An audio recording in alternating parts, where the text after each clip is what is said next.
گناہ کبیرہ کرنے والا بھی عاشق رسول ہو سکتا کیا ہے؟ ہوتا ہے۔ گناہگار بھی عاشق رسول ہوتا ہے، اور گناہ چھوٹا نہیں میں کہہ رہا، گناہ کبیرہ کا مرتکب بھی عاشق رسول ہوتا ہے۔ بخاری شریف میں اور دیگر کتب میں یہ حدیث پاک ہے، حضور صلی اللہ علیہ وسلم کے ایک صحابی تھے، ان کا نام تھا عبداللہ۔ کیا؟ عبداللہ ان کا نام تھا۔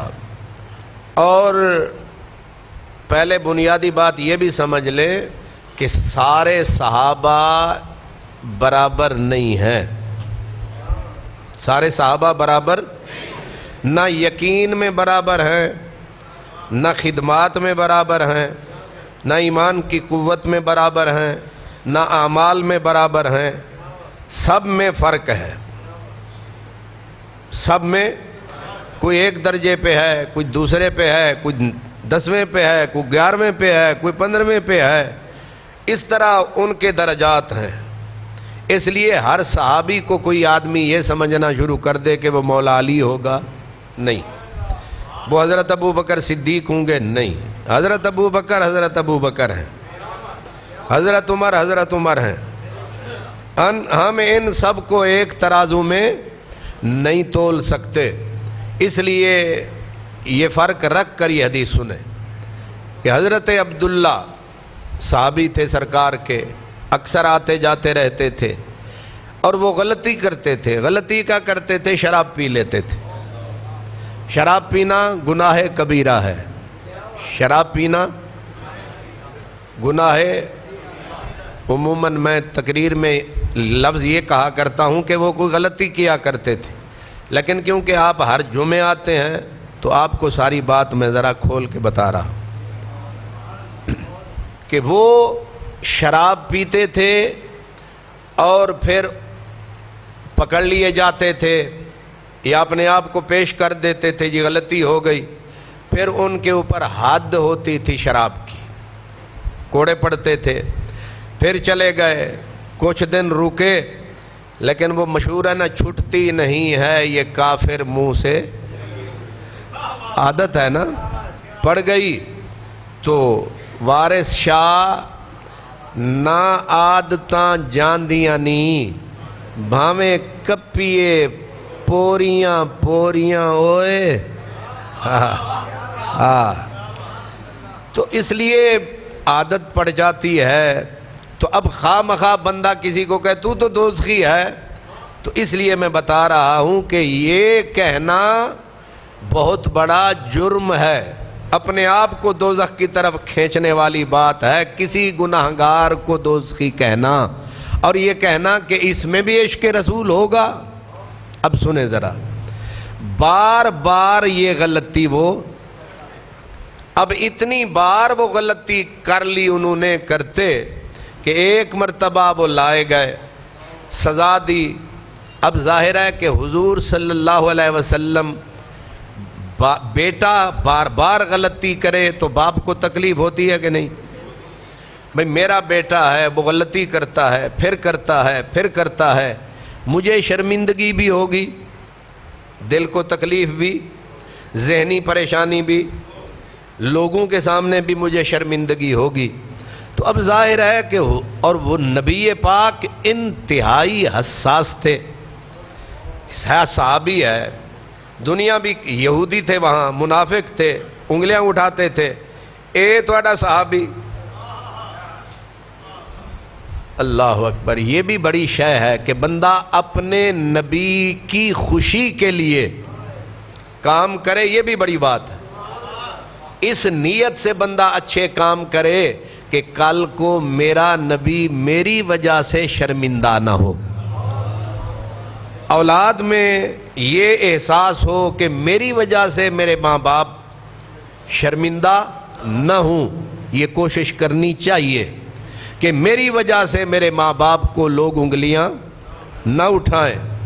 اب صحابہ کرام جو تھے، اللہ اکبر، وہ جب اسے تکتے حضرت عبداللہ کو ایک بار سزا دی، ظاہر سرکار نہیں دینی ہے نا، امام بھی حضور تھے، جج بھی حضور تھے، اب سزا بھی حضور نے سنانی، آپ کے سامنے انہیں سزا دی جانی۔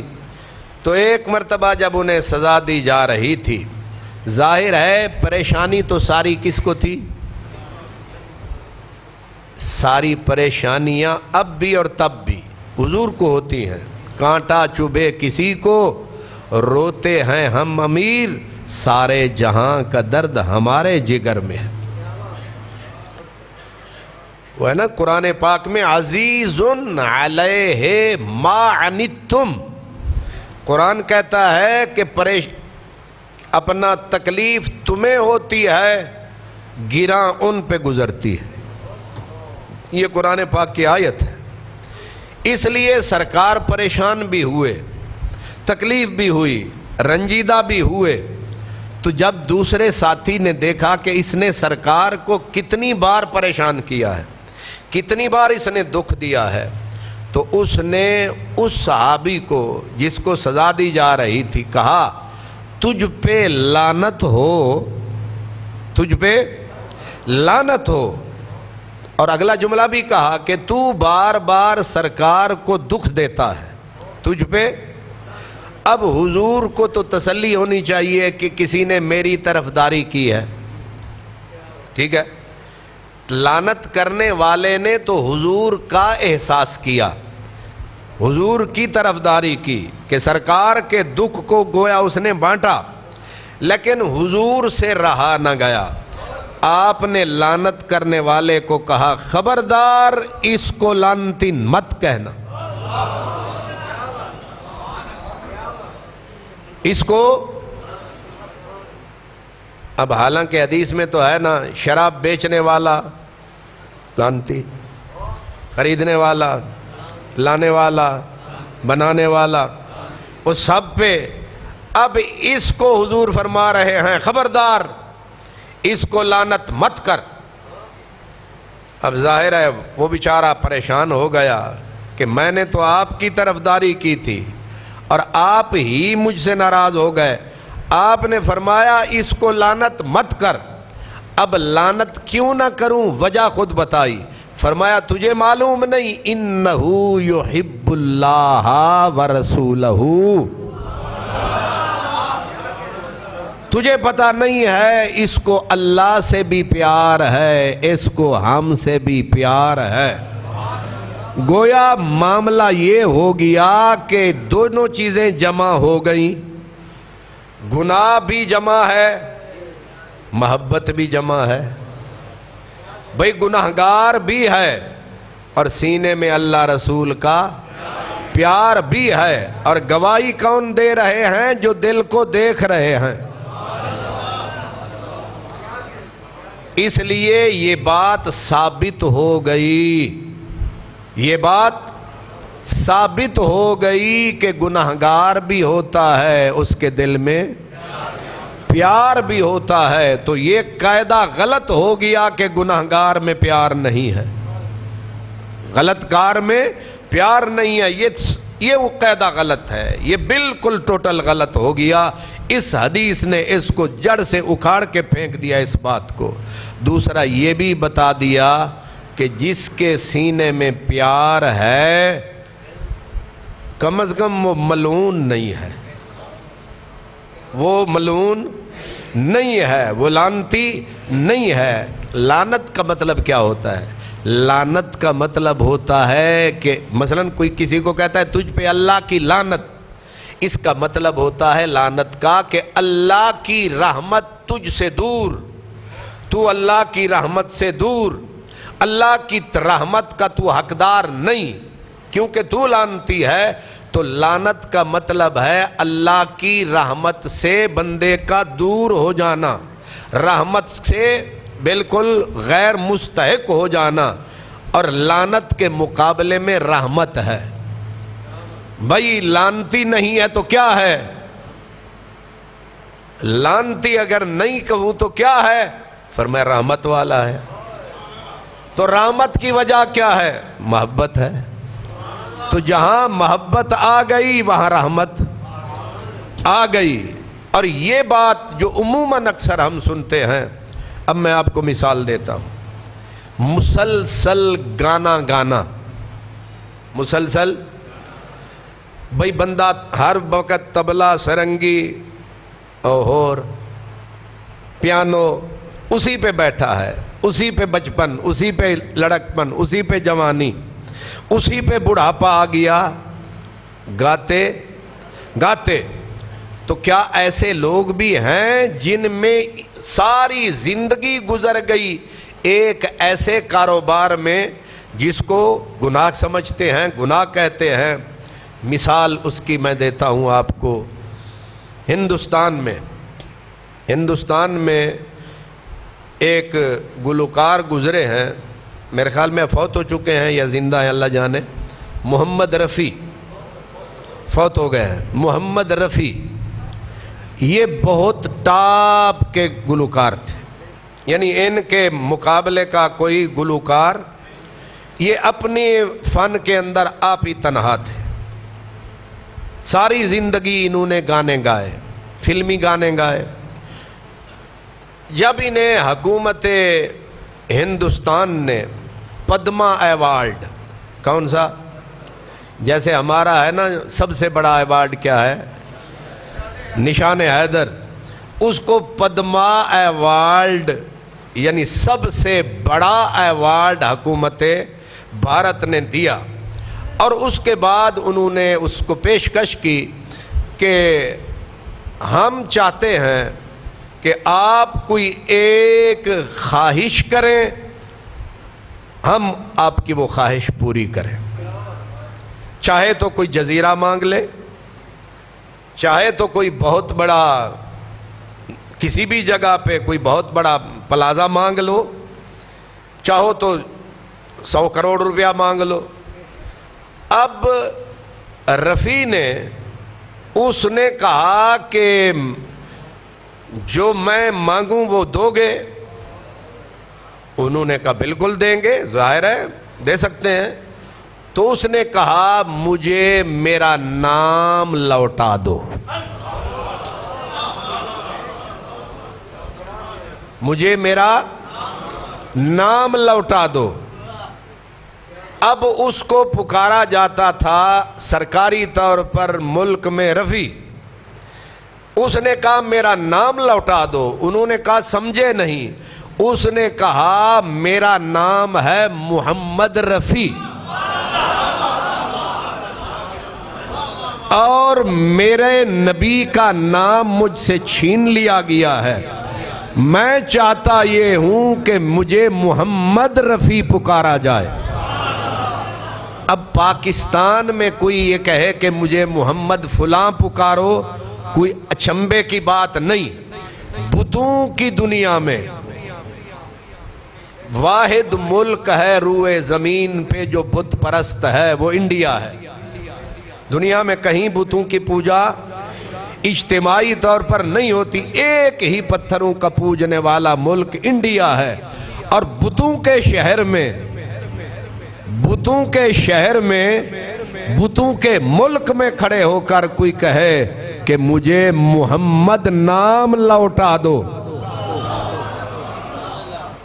میں نے کسی عالم کی زندگی میں ایسا نہیں سنا ہے کہ اس نے کہا مجھے سرکاری طور پر محمد کہہ کے پکارا کرو، لیکن ایک گناہگار کو کم از کم ہم نے تاریخ میں سنا اور پڑھا ہے کہ جس نے کہا میرے نام کے ساتھ محمد ضرور لگاؤ۔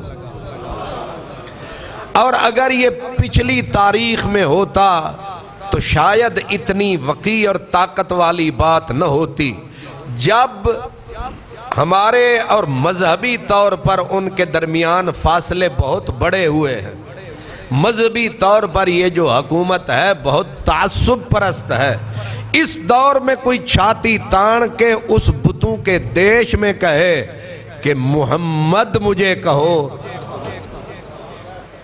تو آپ مجھے بتائیں کہ بندہ 1 ارب روپیہ نہیں مانگ رہا، وہ دلی کے اندر 5 کوٹھیاں نہیں مانگ رہا، وہ جو چاہتا مانگتا ملتا، اس نے کس حوصلے سے مانگا؟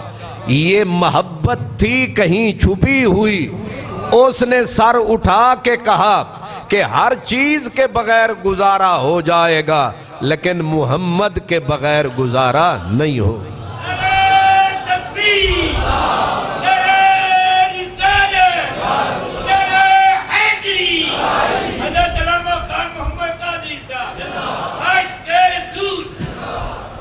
اس کے بعد قانون بن گیا کہ رفیع کو کبھی خالی رفیع نہ کوئی بندہ پکارے گا، نہ کوئی سکھ پکارے گا، نہ ہندو پکارے گا، جرم ہوگا اسے رفیع کہنا۔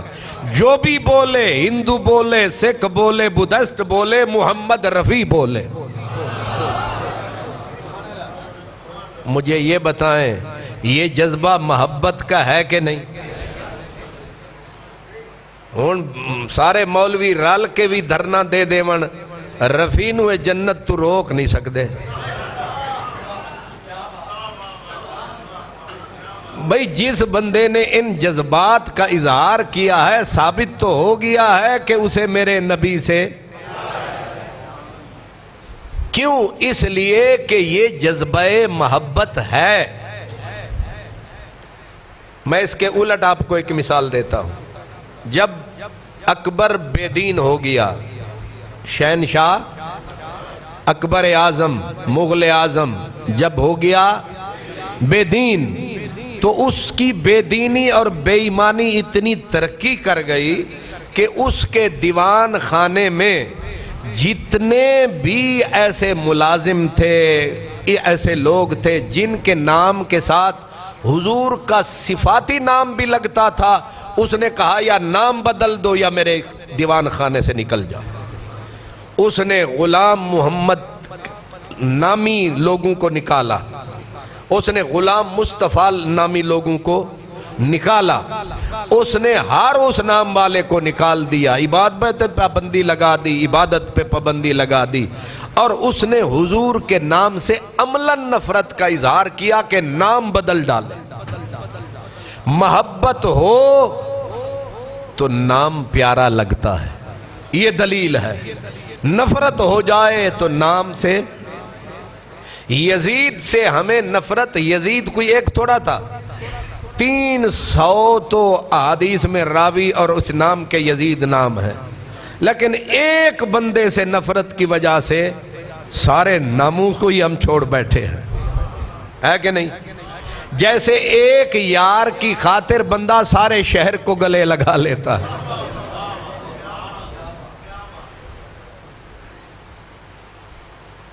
دو مثالیں اور آپ کو دیتا ہوں، آج میں تو نل گلاں کرنی ہے۔ تساں آکھو گے لگدا ہے کہ آج تھکے ہوئے ہو۔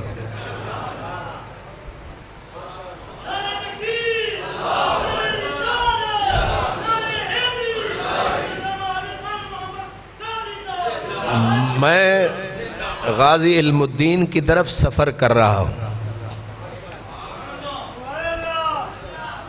اس کی وجہ میں یہ آپ کو بتا رہا ہوں کیونکہ دماغوں میں ہوتا ہے نا، اب بھی غازی علم الدین کی فوٹو دیکھو تو ان کی لمبی داڑھی ہے، دیکھی سی تسی انہاں دی فوٹو؟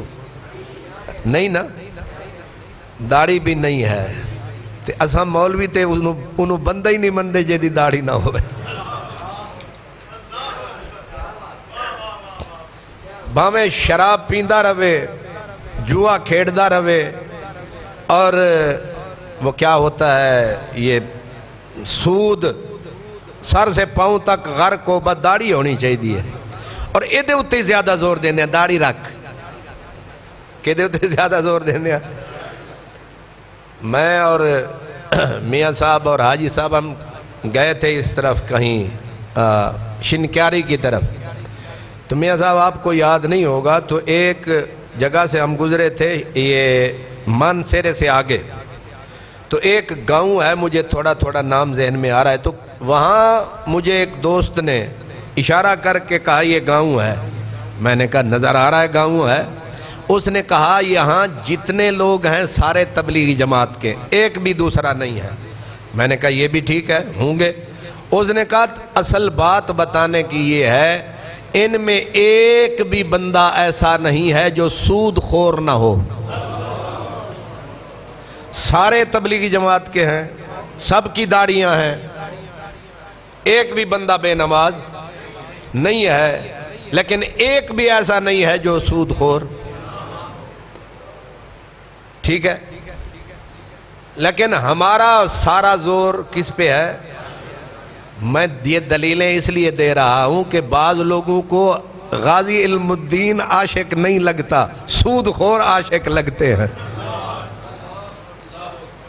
یہ کم تولنے والے انہیں عاشق، یہ جائنا اکبری منڈی سے لے کر انارکلی تک جتنے حاجی ہیں، یہ ذخیرہ اندوز کون ہے؟ یوں ہی ایک چیز تھوڑی سی شارٹ ہوتی ہے اور اس کو اکٹھا کون کر لیتا ہے؟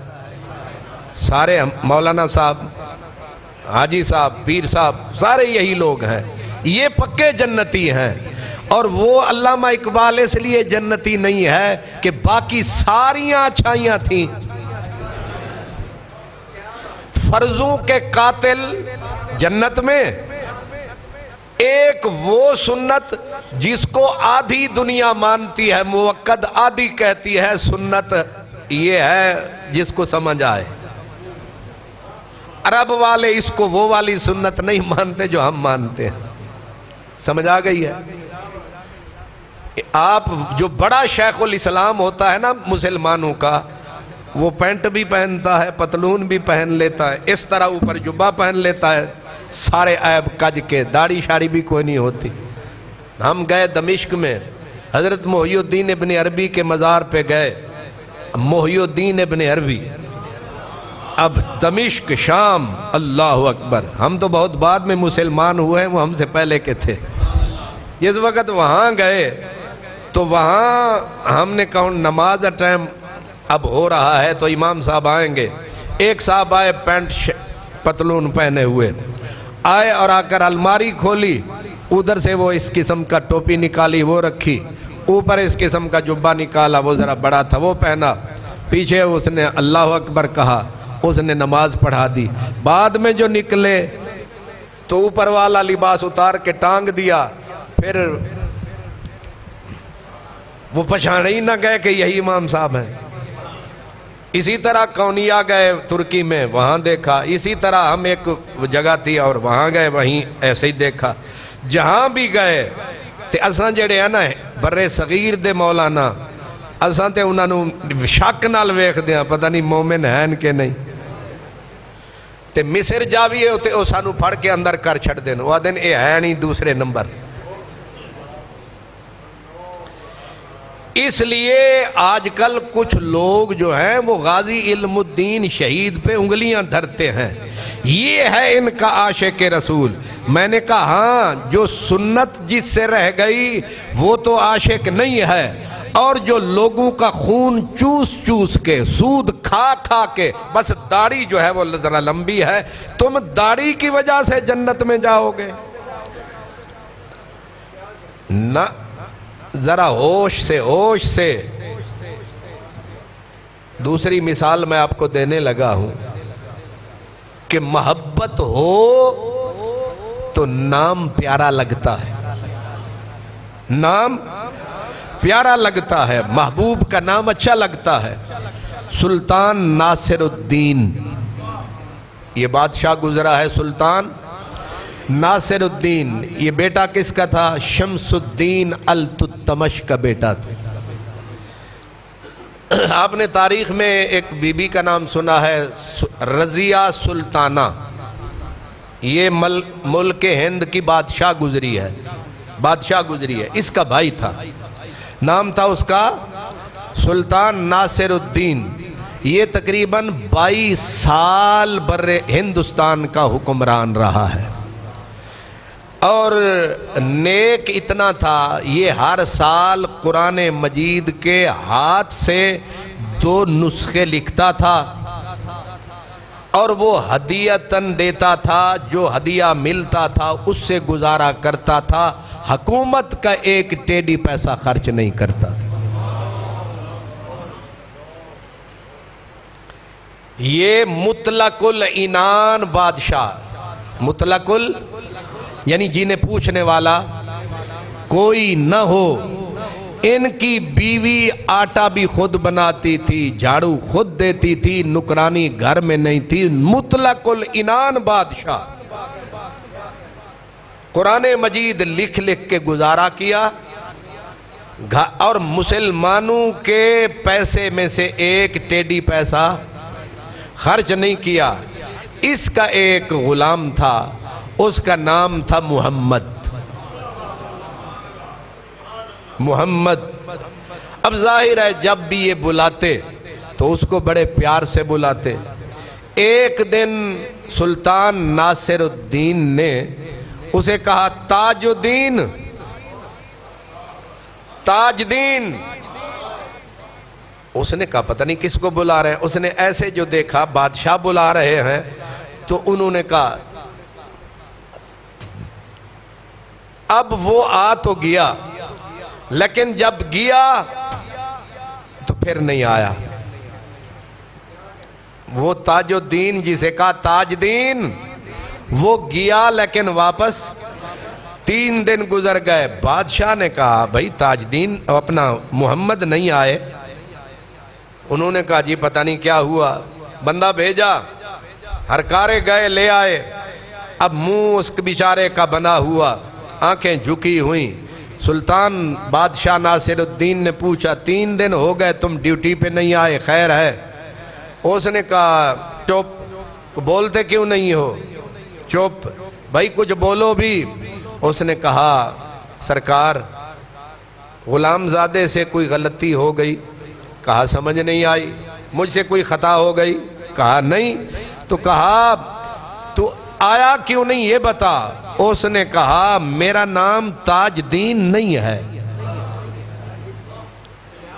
میرا نام تاج الدین نہیں ہے، میرا نام تو محمد ہے صلی اللہ علیہ وسلم۔ آپ نے میرا نام بدل دیا، اسی دکھ کی وجہ سے پھر میں آیا ہی نہیں۔ اب بادشاہ اب آگے ذرا دیکھیں بادشاہ نے کیا کہا۔ اس نے کہا مجھے معاف کرنا، میں نے جان کے تجھے تاج دین کے نام سے بلایا تھا۔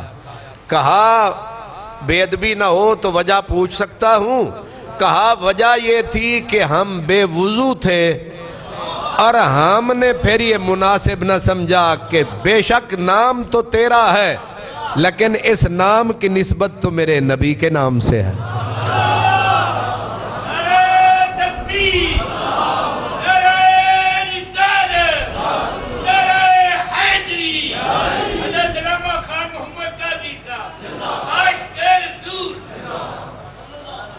اللہ اکبر۔ اب سمجھ آئی بادشاہ کے دل میں محبت ہے، لیکن محبت اس وقت پھکڑ بن جاتی ہے اس میں اگر تعظیم نہ رہے۔ محبت آوارہ ہو جاتی ہے جب اس کے اندر تعظیم نہ رہے۔ تعظیم محبت سے بھی اونچی شے ہے، یاد رکھیں، تعظیم محبت سے اونچی شے ہے۔ مثال کے طور پر آپ باپ سے پیار تو کریں لیکن عزت نہ کریں تو آپ کی محبت اٹھا کے آپ کے منہ پہ مار دی جائے گی کہ یہ محبت جو ہے یہ فسق ہے، یہ بے دینی ہے، اس کی کوئی ویلیو نہیں ہے۔ محبت کے ساتھ تعظیم ضروری ہے۔ اس کی دلیل یہ بھی سمجھیں کہ باپ اب پوچھتے ہیں محبت افضل ہے یا تعظیم؟ آپ بتائیں۔ تعظیم اونچی ہے، اللہ آپ کو سلامت رکھے، تعظیم افضل ہے۔ کیسے؟ دلیل یہ ہے کہ بیٹا بیٹی ماں باپ سے محبت کرتی ہے، ٹھیک ہے؟ باپ اولاد سے محبت کرتا ہے، لیکن باپ محبت تو کرتا ہے، اس کے ذمے تعظیم لازم نہیں ہے کہ بیٹے سے محبت بھی کرے اور اس کی تعظیم بھی کرے، لیکن بیٹے کے ذمے دونوں لازم ہیں، محبت بھی کرے تعظیم بھی کرے۔ سمجھ آ گئی ہے؟ محبت اور تعظیم نیچے والا کم تر کے ذمے ہے، برتر کے ذمے محبت تو ہے، تعظیم نہیں ہے، اس لیے کہ تعظیم کوئی بلند شے ہے۔ محبت اور تعظیم کا رشتہ ایسے ہے، دونوں ساتھ ساتھ چلتے ہیں، لیکن خالی تعظیم ہو ہی نہیں سکتی جب تک محبت نہ ہو۔ محبت ہو سکتی ہے تعظیم کے بغیر، جیسے باپ کو اولاد سے تعظیم نہیں ہے لیکن محبت ہے۔ اس لیے حضرت سلطان ناصر الدین جو تھے وہ سرکار دو عالم سے محبت کرتے تھے، لیکن محبت کے ساتھ تعظیم کیا تھی کہ سرکار کا نام، اب یاد رکھیں ہر بات پہ کہتے لکھا کہاں ہے بھئی، تعظیم کرنی ضروری ہے، نام پہ لکھا کہاں ہے؟ بہت ساری چیزیں بغیر لکھے کے ہوتی ہیں۔ ابھی میں آپ کو عرض کرتا ہوں، بہت ساری چیزیں ہوتی ہیں، عموماً بیماری یہ ہے، کہتے کیڑی حدیث ہے لکھیا ہے، کیڑی حدیث ہے لکھیا ہے، انج کرو۔ مثلا حضرت ابو سفیان، بعد میں کیونکہ وہ مومن ہوئے تو میں حضرت کہہ رہا ہوں، ورنہ اگر واقعہ بیان کروں تو میں کہوں گا ابو سفیان آئے مکے سے۔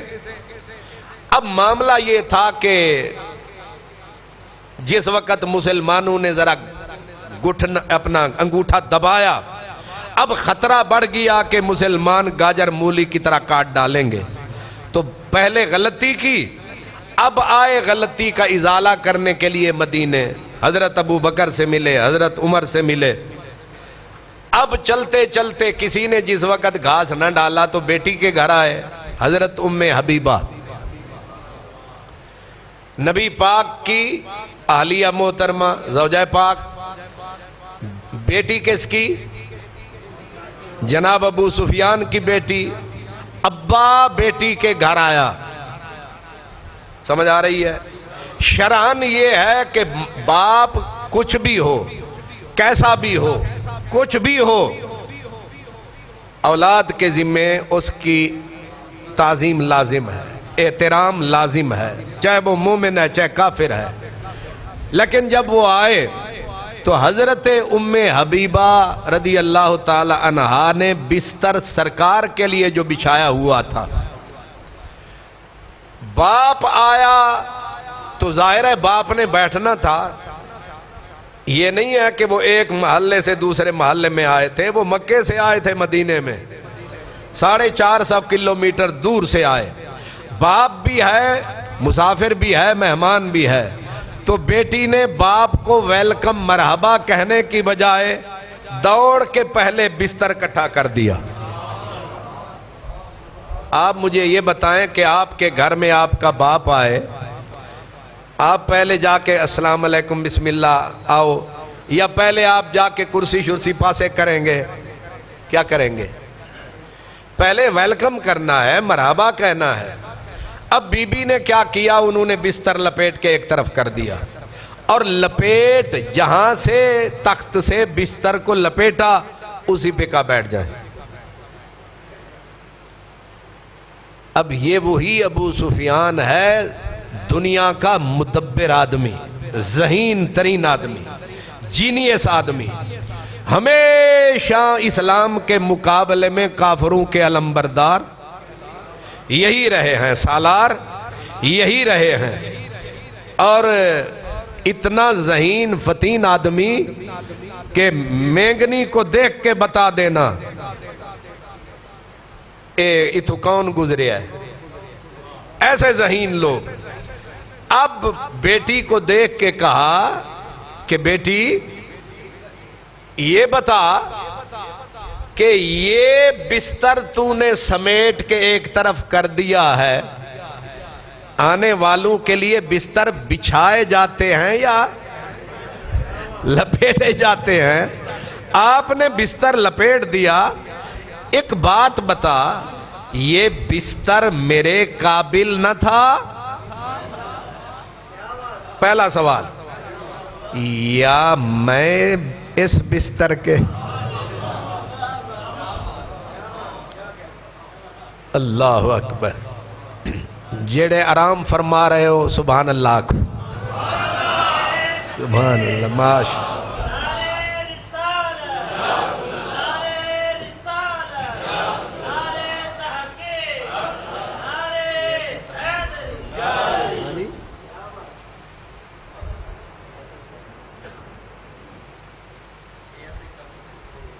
اچھا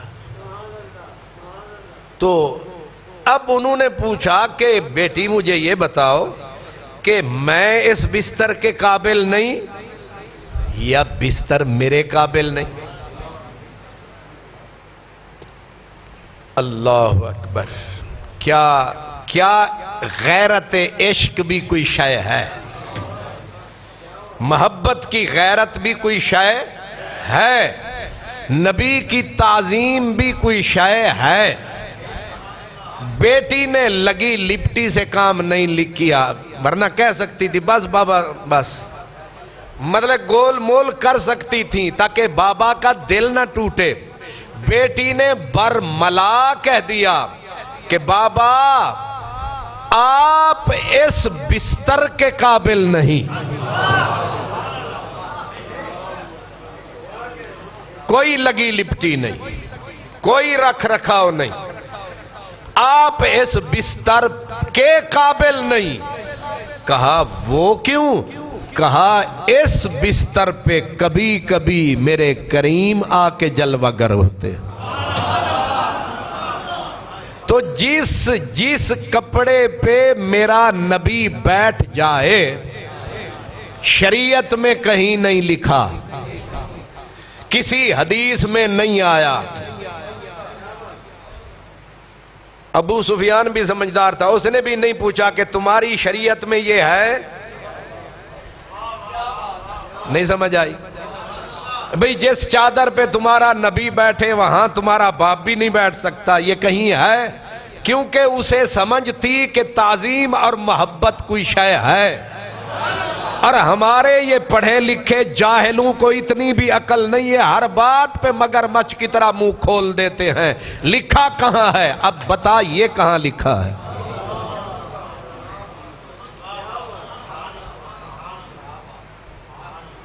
جب حضرت علامہ اقبال کہتے ہیں جب عشق سکھاتا ہے آداب خود آگاہی، کھلتے ہیں غلاموں پہ اسرار شہنشاہی،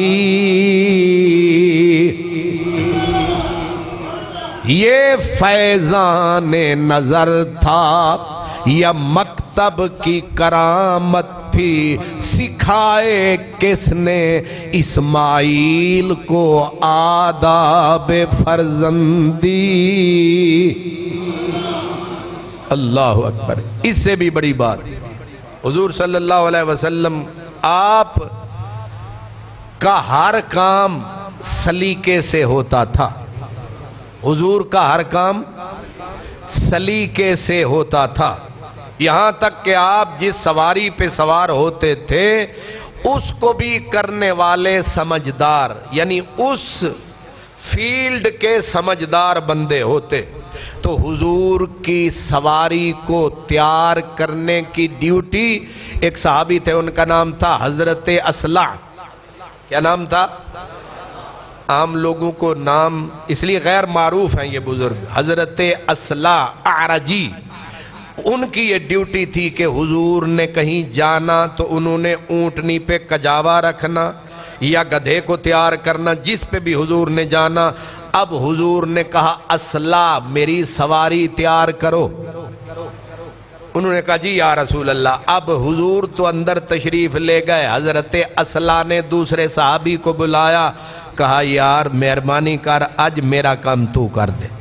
اس نے کر دیا، سرکار دو عالم آ گئے، جو ہی حضور سواری پہ بیٹھے تو ظاہر ہے سوار اور وہ بھی محرم اسرار بیٹھے نہیں کیونکہ پہلی بار، تو آپ نے فوراً کہا اصلع اب دور کھڑے ہوئے ہیں، جی یا رسول اللہ، فرمایا لگتا ہے تو نے ہاتھ نہیں لگایا۔ کیا نزاکت ہے، کیا نفاست ہے، میرے سرکار نفاست کی معراج تھی۔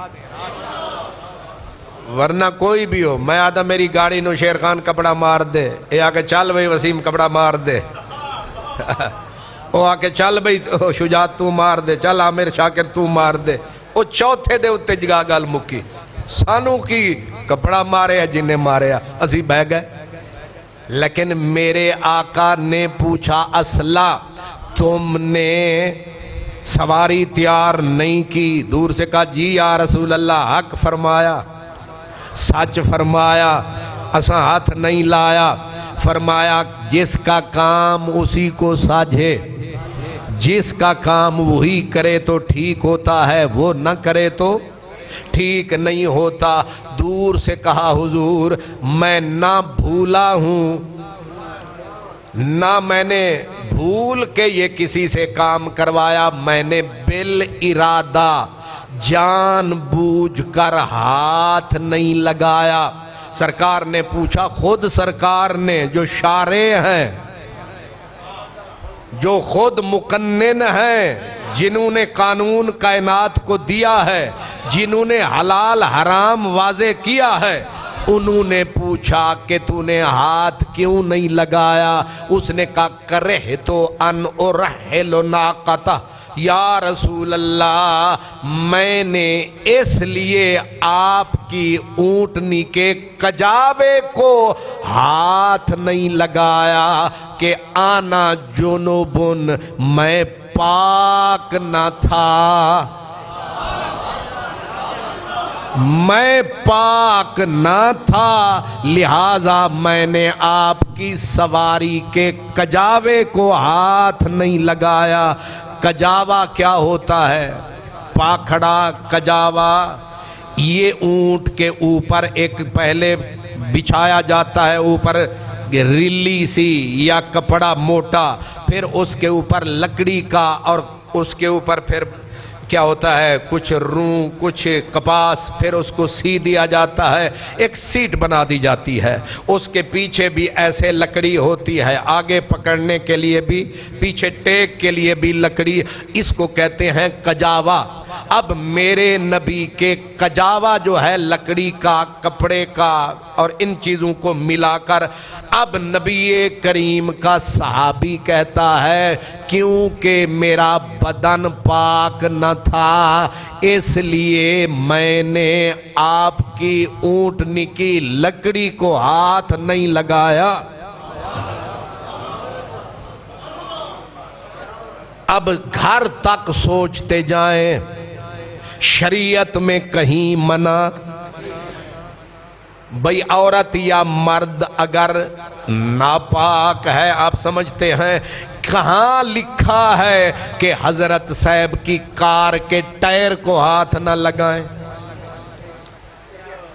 اب مثال کے طور پر سواری ہماری کار ہے، جیپ ہے، کہاں لکھا ہے کہ میرے سائیکل کے پیڈل کو کوئی میرا خادم ہاتھ، میرے سائیکل کی سیٹ کو کوئی ہاتھ نہ لگائے؟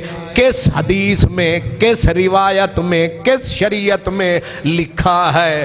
اب صحابی نے یہ کیا، نبی کو بتایا، آگے حضور نے یہ نہیں فرمایا بڑی بدعت تو نے نکالی ہے، میں نے کب کہا ہے کہ اگر تم ناپاک ہو تو میری سواری کو ہاتھ نہ لگاؤ، سواری کی لکڑی کو ہاتھ نہ لگاؤ؟ نبی چپ ہو گئے، بات کیا ہوئی؟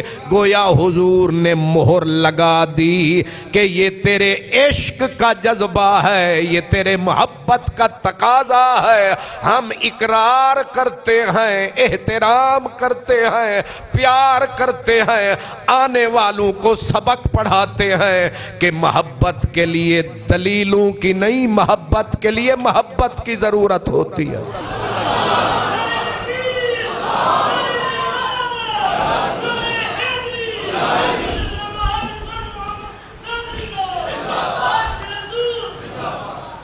جہاں غلط کام ہوتا ہے نبی کی تو ڈیوٹی ہے اس کو منع کرنا، کیونکہ نبی پاک نہیں روکیں گے وہ تو بات پکی ہو جائے گی، وہ تو قانون بن جائے گی، آئین بن جائے گی۔ لیکن سوال یہ ہے اس صحابی کو کس نے سکھایا؟ اس کو کس نے یہ سمجھایا؟ تیسری بات بھی سن لیں اسی محبت اور تعظیم کی۔ عبداللہ ابن ابی ابن سلول رئیس المنافقین، حضور نبی کریم کا مد مقابل۔ یہ سرکار کا کیا تھا؟ مد مقابل سمجھتے ہو نا؟ یعنی ایک سیٹ سے دو امیدوار۔ مدینے کی سیادت پہلے امیدوار یہ تھا ابن ابی ابن سلول، یہ پہلا امیدوار تھا مدینے کی سرداری کا۔ لیکن جب سرکار آئے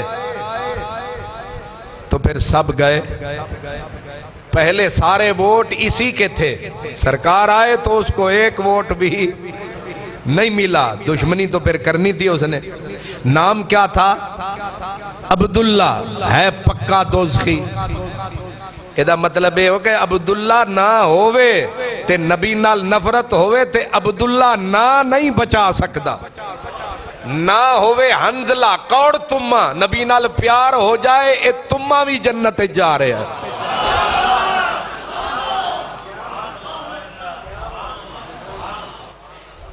رکھ دے ربو عنایت اللہ نا، ناواں نال کام نہیں بڑھنی، سرکار نال کچھ کرنا ہے جوڑنا ہے رشتہ تے تاں گل بڑھنی۔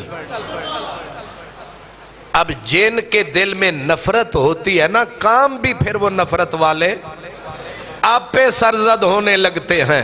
محبت ہو جائے تو آپ پہ محبت ظاہر ہونے، جو برتن میں ہوتا ہے باہر وہی آتا ہے۔ اللہ اکبر۔ عبداللہ ابن ابی ابن سلول رئیس المنافقین، سرکار دو عالم اپنے گدھے پر، سرکار کس پہ تھے؟ گدھے پر۔ آپ گدھے پر سوار ہوئے، گدھا چل پڑا تو گدھے نے، آپ روکے، گدھے کی عادت تھی وہ پھر پیشاب کرتا تھا، آپ روکے کہیں ٹھہرے ایک طرف ہو گئے، گدھے کی عادت تھی وہ ایک طرف ہو جاتا تھا، اس نے پیشاب کیا۔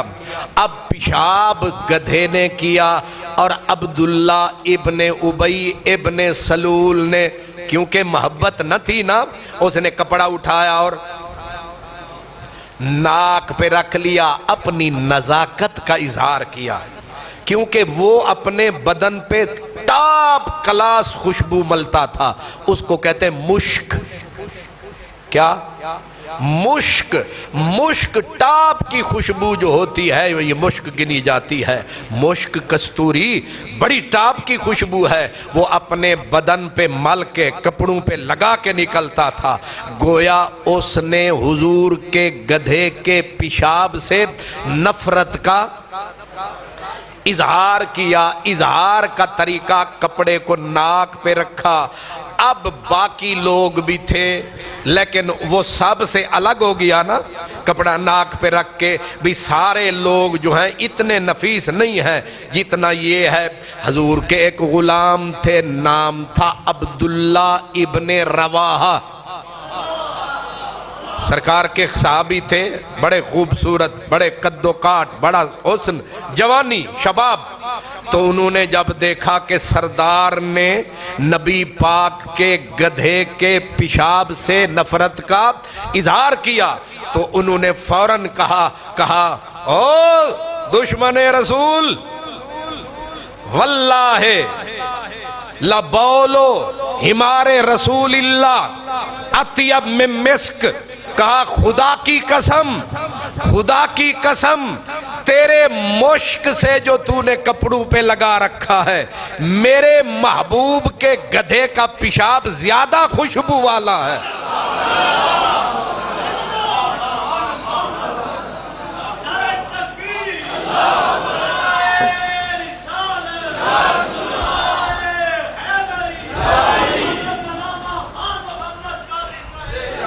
اللہ، ایمان سے مجھے بتائیں، گدھے کا پیشاب اور مشک کوئی ہے بات بننے والی؟ کوئی میل بندا ہے؟ وہ کھوتے دا پیشاب کتھے تے مشک کستوری کتھے؟ لیکن محبت کے کیا کہنے، اس کو کہتے ہیں غیرت محبت، غیرت عشق۔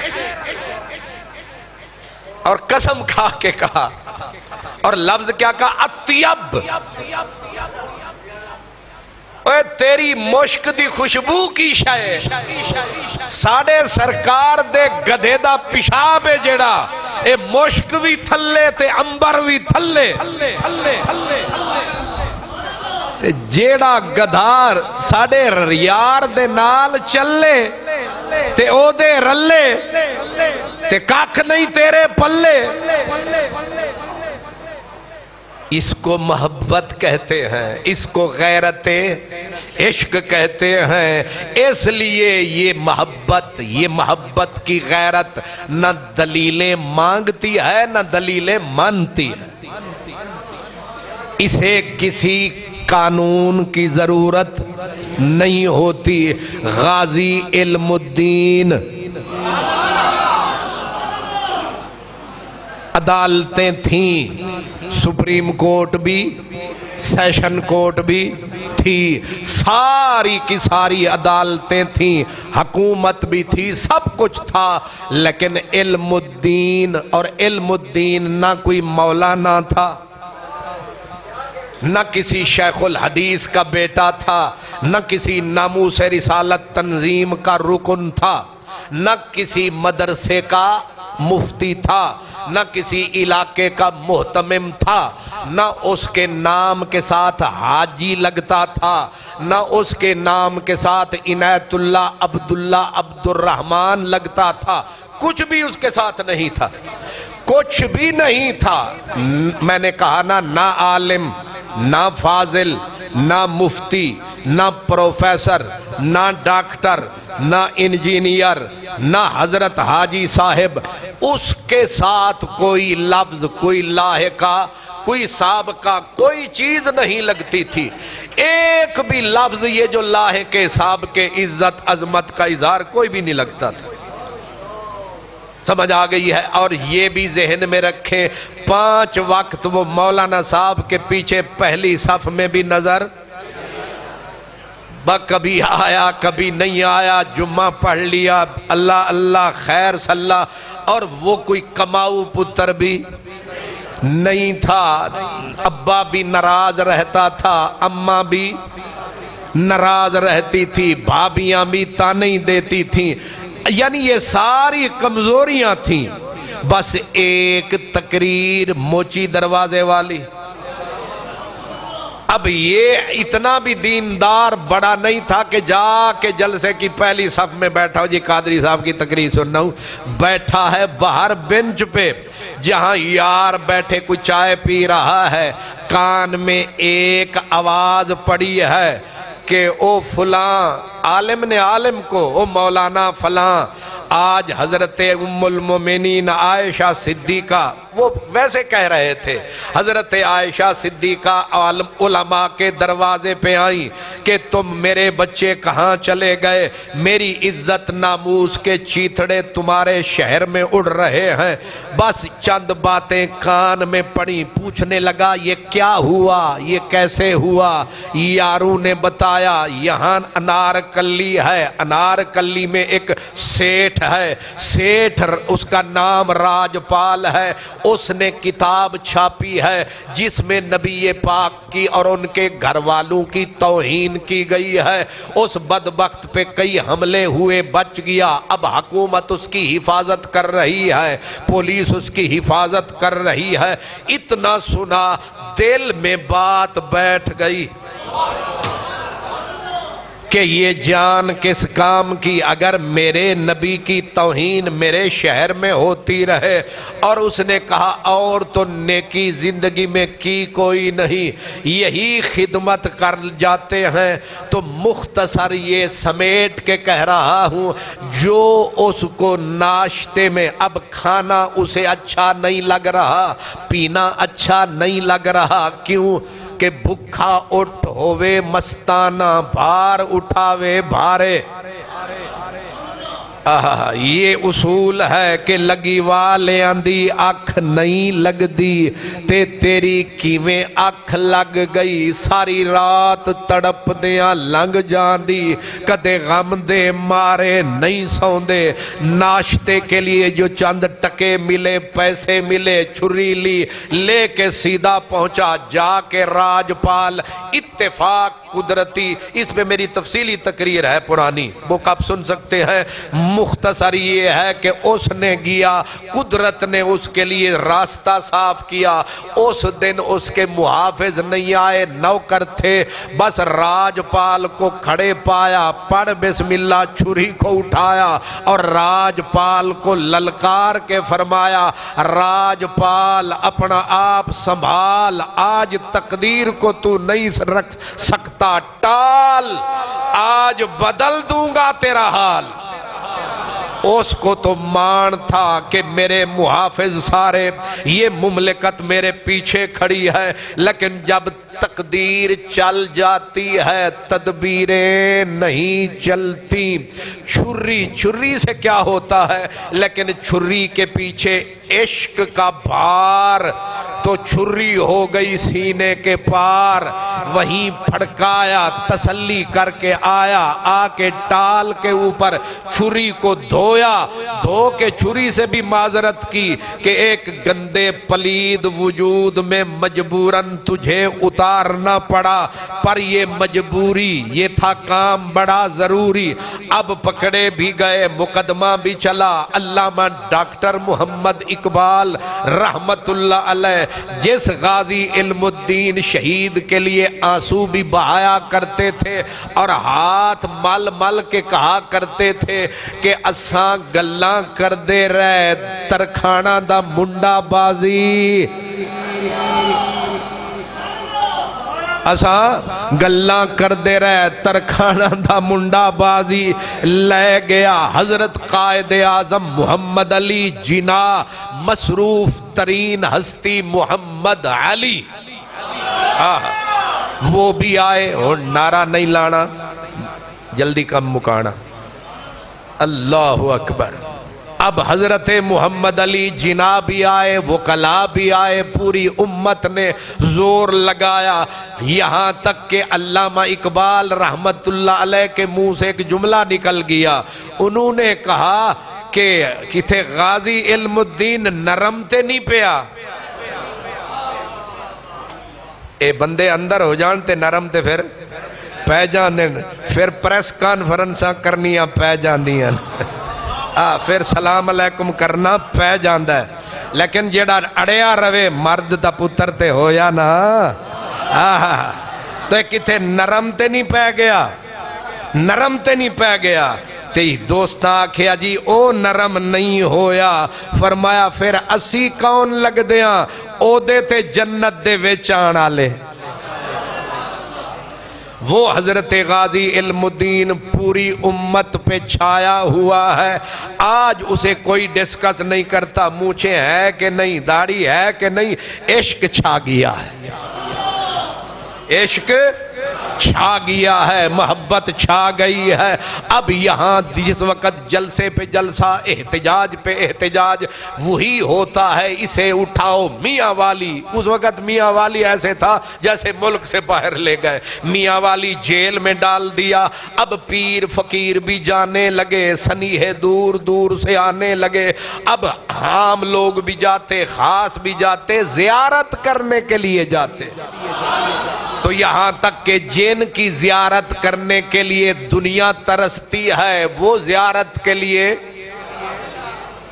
جیل کے دروازے پہ کھڑے ہیں، سارے پیر، سارے فقیر، پیر سیال، بھیرا شریف، علی پور شریف سارے بزرگان دین، آگے حکومت اجازت نہیں دیتی، ایک بندہ جا سکتا ہے دوسرا ساتھ نہیں، سارے پیروں کا نمائندہ پیر سیال،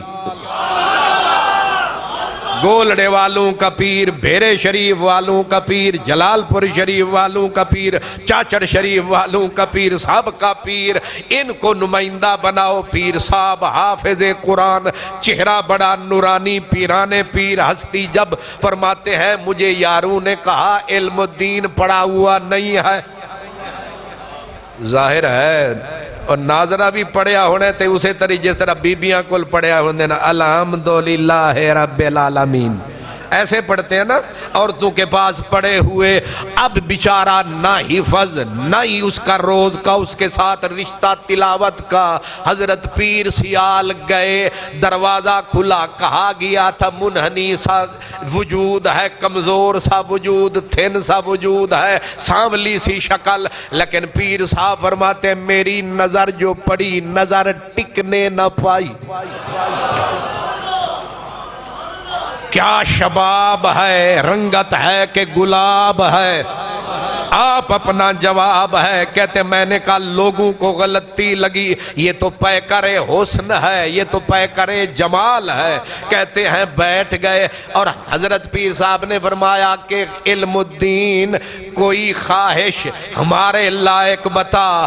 اب علم الدین چاہتا تو یہ لا دو، یہ لا دو، گھر کا کھانا لا دو، مجھے فلاں چیز لا دو۔ اس نے کہا سرکار نے کوئی کمی چھوڑی ہو تو منہ کھولوں کچھ بولوں، جتنا دیا سرکار نے مجھ کو اتنی میری اوقات نہیں ہے، یہ تو کرم ہے ان کا ورنہ مجھ میں تو ایسی بات نہیں ہے۔ کچھ تو بول، کچھ تو کہہ۔ پیر صاحب چاہتے تھے کچھ نہ کچھ کہے گا، وہ بولا بھی تو کیا بولا، مانگا بھی تو کیا، ایک قطرہ چشم تصرفات، ساغر تیرے سوال پہ ہم رقص کر گئے۔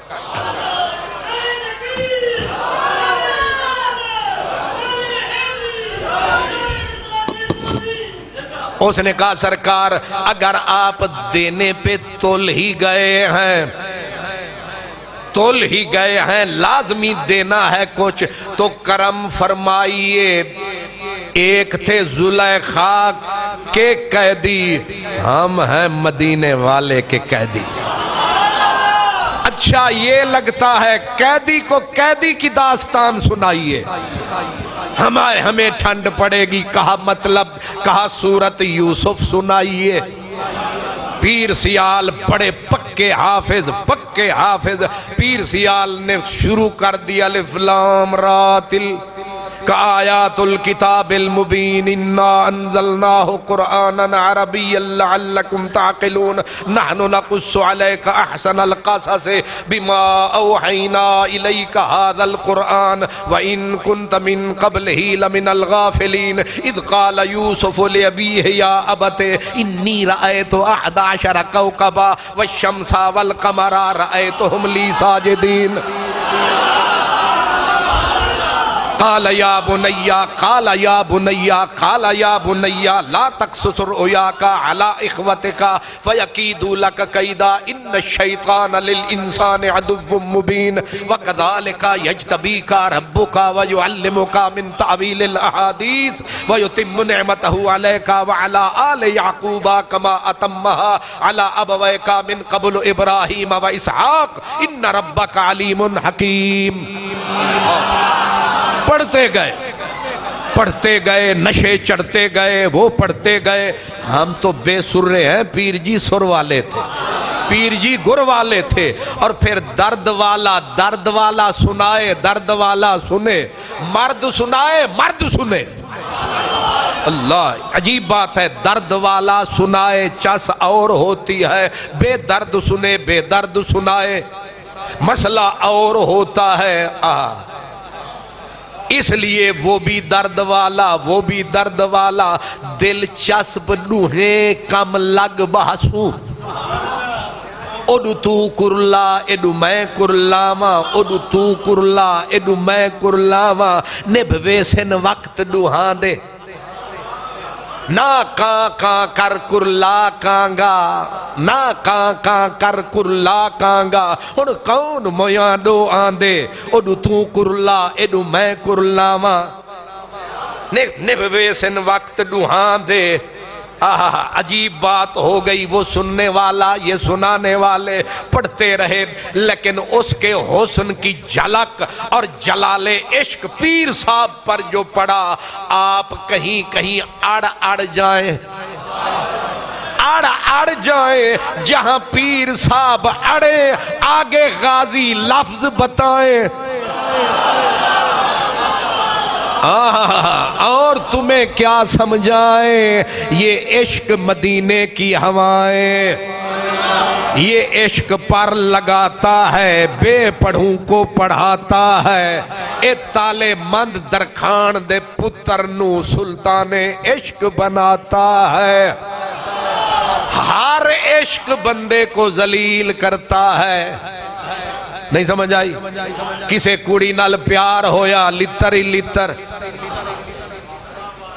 کسے نال عشق ہو گیا گلی دے وچ اتھے پھٹکار پئی تے پٹکار پے تے ذلیل ہویا تے رویا رات نو لے کے بیچارہ شرمندہ او میس جہاں مصیبت نیندر بھی برباد آرام بھی برباد لیکن ایک ایسا عشق ہے بندہ عشق کما کے جان بھی لگا دے کائنات سلوٹ کرتی ہے اس کو عشق رسول کہتے ہیں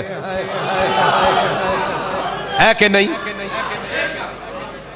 ہے کہ نہیں ہر عشق میں شرمندگی ہے نبی کے عشق میں زندگی ہے ہر عشق میں ذلت ہے نبی کے عشق میں عزت ہے ہر عشق میں بربادی ہے نبی کے عشق میں آبادی ہے ہر عشق بندے بڑے کو چھوٹا بناتا ہے نبی کا عشق چھوٹے کو بڑا بناتا ہے کہ نہیں واہ علم الدین قرآن آتا نہیں ہے آج حافظوں کو لقمے دے رہا ہے اور تمہیں کس نے پڑھایا ہے تجھے جیل میں کس نے پڑھایا ہے اس نے کہا بس کبھی بن سنور کے جو آ گئے تو بہار حسن دکھا گئے بے پڑھوں کو پڑھا گئے جمال اپنا یہ مدینے والا ہے یہ مدینے والے کا عاشق ہے بندہ شہر لاہور کا ہے